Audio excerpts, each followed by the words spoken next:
"Sir, you need to leave this area immediately." The words sliced through the air like a command no one dared question. Commander Darrell James stood still, his broad shoulders straight under the deep navy blue of his dress uniform.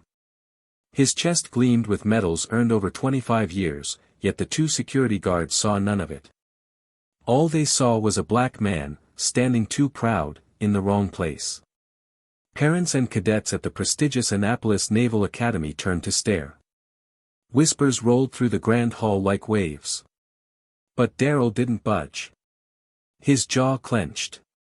His eyes, dark and steady, stayed fixed on the stage where his daughter, Kayla, stood with her graduating class. Today wasn't about him. Today was Kayla's day. But the guards didn't care.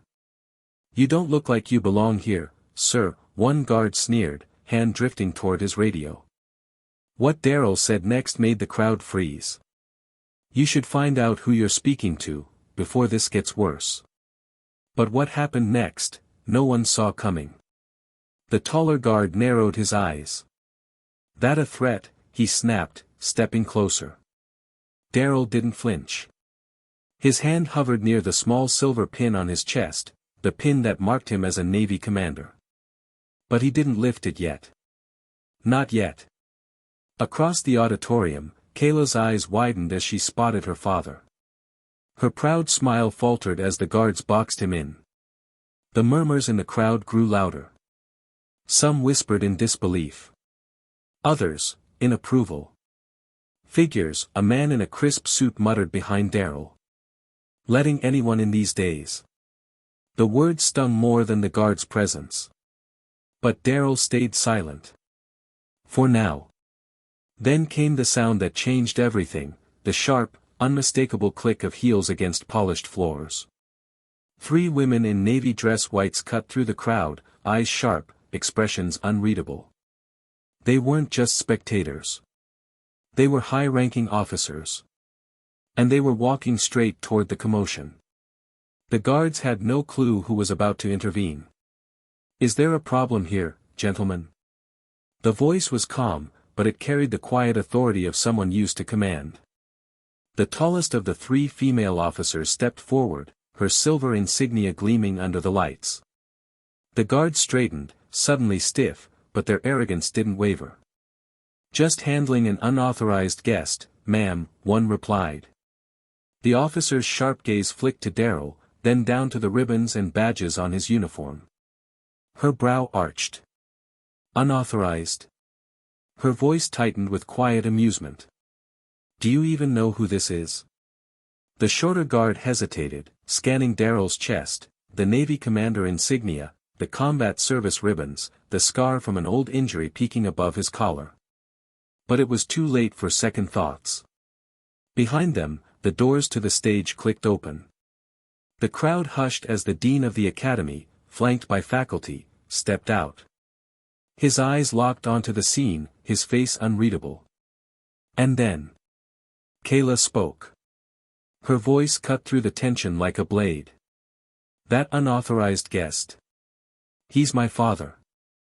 But what she revealed next silenced the entire room. A wave of shock rippled through the hall. The dean froze mid-step. The guards' faces drained of color. But Kayla wasn't finished. Her voice, steady as her father's, carried across the room. "And he's not just my father," she held up a small silver medallion, the same worn Navy commander pin Darrell had earned decades ago. "He's Commander Darrell James. 25 years of service. Multiple deployments. And today, he's here to see me graduate." The crowd gasped. Heads turned. Conversations died mid-sentence.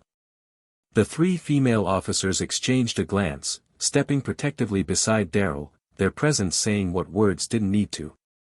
The dean descended the stairs quickly now, his expression shifting from confusion to regret.